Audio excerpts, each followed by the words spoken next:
शालू, शालू कुठेस तू? शालू, शालू, शालू थांब.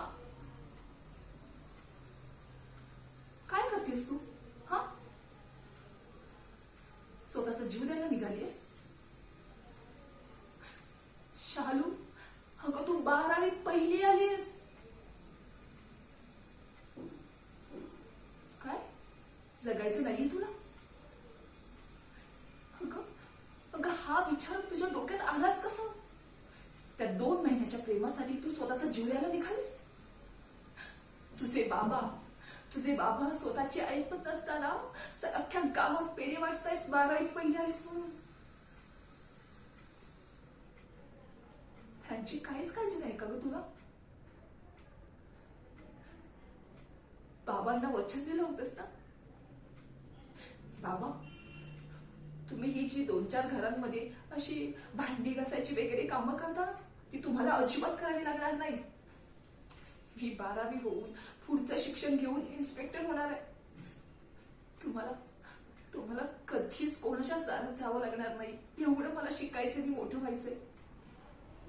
असंच म्हणाली होतीस ना त्यांना?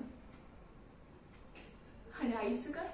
आई आई तुझी अशी आजारपणामध्ये तू झोपून असतेस ना?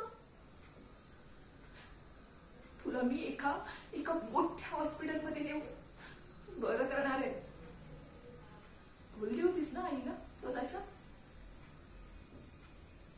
विसरलीस ना? त्यांना असंच सोडून जाणार होतीस?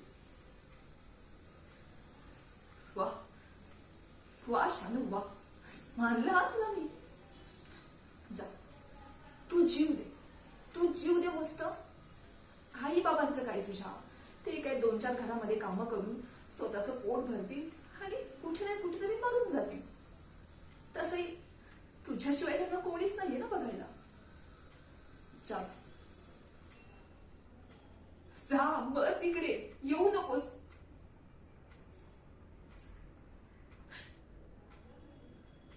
अगं अगं स्वतःच्या आई वडिलांचा एकदा तरी विचार करायचा. तुझे बाबा लोकांच्या घरात भांडी घासून एक एक पै जमा करतायत तुझ्यासाठी. का? तर माझी मुलगी मोठी होऊन इन्स्पेक्टर होणार आहे. विसरलीस त्याने केलेले कष्ट?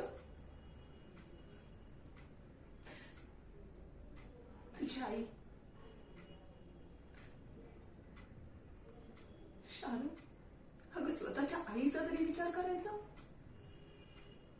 त्या 2 कवडीच्या माणसासाठी तू स्वतःचा जीव देतेस?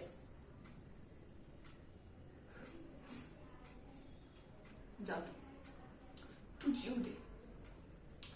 तुझ्या बाबांना आई बाबांचा विचार तू सोडून दे. तू जा, जीव दे. जा, तू जीव दे.